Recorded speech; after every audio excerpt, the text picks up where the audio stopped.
Welcome to TutorialsPoint. Let's see what is the Mathematics Class 12th syllabus in this video. We'll be seeing the topics as well as the weightage of those topics. So let's start. We have namely 6 units in our syllabus. The name of the first unit is Relations and Functions.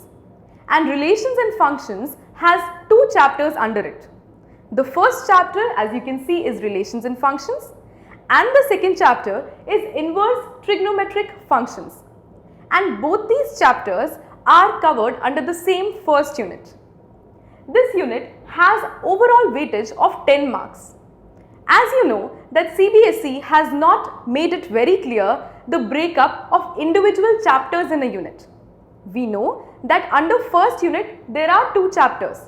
But which chapter will come for more marks out of 10, we do not know that. So basically, we will have to prepare all the chapters under a particular unit. About unit 1, that is relation functions, I would like to tell that this chapter is usually covered initially only in the syllabus in a particular class.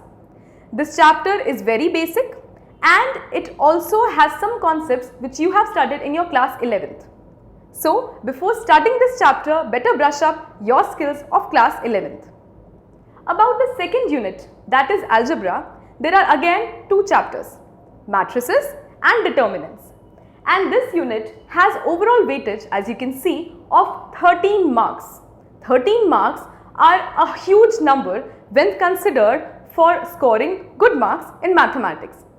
This is one of the easiest unit which everybody can do and everybody finds interesting. Matrices and determinants are related to each other in such a manner that you cover matrices first and then go with the determinants part.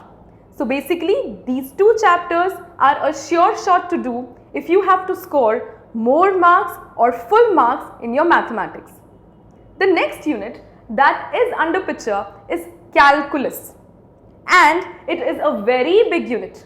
It has namely 5 long chapters, and these 5 chapters are basically considered as one of the toughest ones with respect to the whole maths syllabus. And that is why, because of its huge importance, it covers for 44 marks. 44 marks, a huge number, almost the 50% of your paper is covered with it. It has 5 chapters, and before covering all these 5 chapters, I advise to cover limits chapter of class 11th first. So, it has continuity and differentiability, then it has applications of derivatives, basically application of derivatives and application of integrals. These 2 are just usages of common chapters, continuity and differentiability and integrals respectively. So after covering all these 4 chapters, there would be the last one, which is differential equations. Now about calculus, all the students basically find this very typical, but if you cover this as a whole, then it will be also beneficial if you opt for higher studies, engineering and all. This chapter is almost a bit related to your physics concepts. So if you know the differentiation of physics, you can master it well. Next we come to the importance of the unit number 4, which is vectors and 3D. So vectors and 3D means vectors and 3-dimensional geometry. It includes again 2 chapters. The first one is named as vectors and the second one is named as 3-dimensional geometry. And both these chapters together constitute an important total of 17 marks. Now vectors and 3D is based on how you can imagine and analyze certain things. There are many formulas in this chapter, and if you know the formulas and you have the ability and capability to analyze, to imagine and then understand things, you can get these 17 marks very easily. Next we come on to the 5th unit, which is linear programming.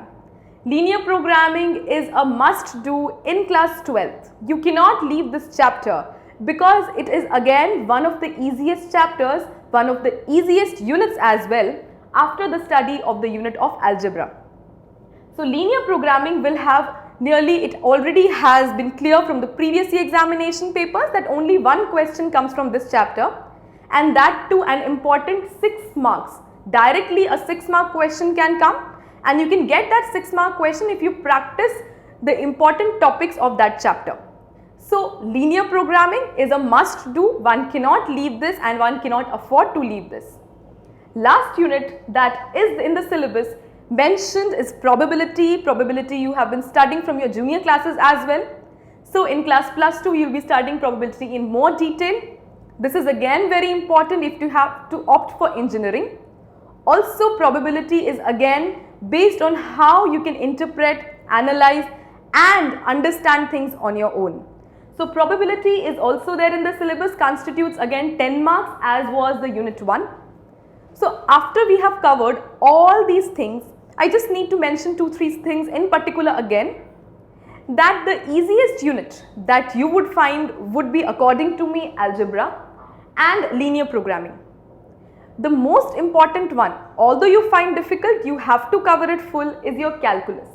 And after you have covered all these 3 units, you can go for vector 3D, relation functions and probability. So the syllabus, the brief introduction is done. Let's see the syllabus contents of the chapter 1 of unit 1 in class 12th mathematics. We know that the unit 1 is named as relations and functions, and now let's see what are the contents of the syllabus of chapter 1 of this unit. So the contents of the chapter 1, which is again named as relations and functions, would be such which are enlisted like this. So the first would be the types of relations that would be covered in much detail.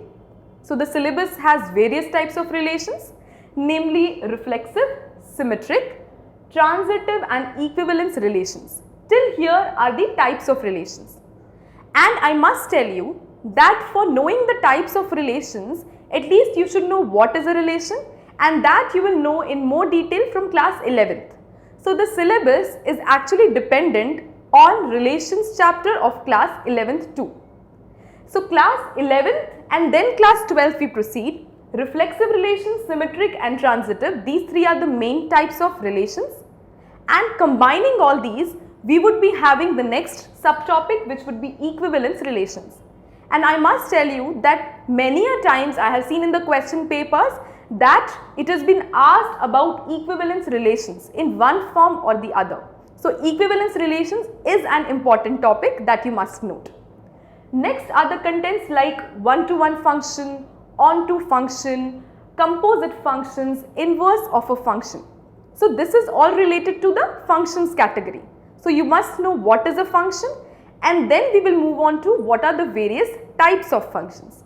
So definitely various types of the functions are there, like one-one, on-to, and the combination of these as well, like one-one on-to and so on. Composite functions is also named as composition of functions in some books. This is an important topic if you consider it for 4 marks questions importantly. 4 mark questions are introduced as well as 2 mark questions are also introduced in the question paper. So composite functions and inverse of a functions are important for that category. The last subtopic mentioned is binary operations. So binary operations is such kind of a topic which few students find it very easy and few students just leave it for the sake of being the last topic. So that should not be done. This is a very easy topic and there are only few limited questions. This is also important specifically for 4 markers and 6 markers.